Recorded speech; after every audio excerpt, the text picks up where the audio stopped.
The attempts by uh, Kemi Badenoch to stop the sale of Royal Mail probably won't go anywhere.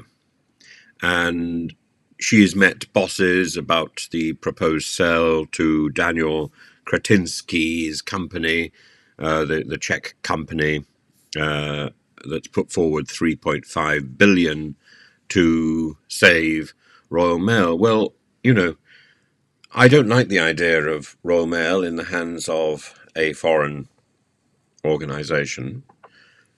But the reality is it's not done terribly well here, has it? Managed by people in this country who don't seem to know how to deliver a letter. I have to put my cards on the table. I was a Royal Mail employee at one point. I delivered letters, and I know how hard people work. I remember sorting mail through the night. I remember going on 2 rounds the next day, and doing this regularly, and it's exhausting. Now there's only 1 round, and it's much later in the day than when I did it. And I suppose people don't sort letters through the night as I did. But will the bid by Kretinsky save Royal Mail? I don't know. He might reupholster the Mount Pleasant sorting office and turn it into flats or something.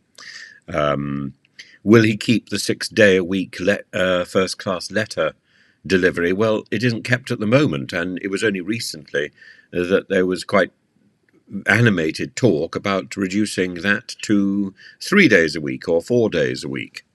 So this sort of pompous, patronizing diktat to the people who are going to buy the Royal Mail, they have to do it better than we do. Well, yes, I think that's precisely why somebody wants to buy the Royal Mail. I think that's precisely why somebody is making the offer, that they realize that they can do the job better than we can do it. And maybe that's a good idea. And Kemi Badenoch has said, you've got to remember the importance of the Royal Mail in British society, how it's been here for 500 years. Well, yes, and it's been run down progressively over the last 15 years by the present government to the point where you can't rely on it. You can buy a Royal Mail stamp and you can't be sure that it's authentic, and then you get then the person who is receiving your letter will get penalised with a £5 fine. This is madness, and I should think that the Czech Sphinx can do significantly better than the twits in Whitehall. And important safeguards on Royal Mail and its workforce, and the future of its workforce. There are no important safeguards on Royal Mail if it isn't bought. So, the future of postal services in the UK is under threat, not from somebody who wants to buy the service and invest money in it. No, I think that's probably a rescue.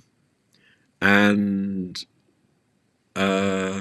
Labour's shadow business secretary, Jonathan Reynolds, has written to Mr. Kretinsky calling for safeguards, and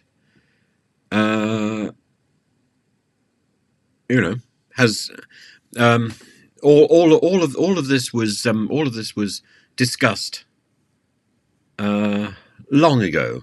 I think even by Kwasi Kwateng, who, as we know, was famed for his prodigious package. Well, at the moment, I don't think packages can be delivered with any assurance by Royal Mail. So in somebody else's hands, maybe that package will survive. Maybe that package will prosper. But it certainly hasn't prospered recently.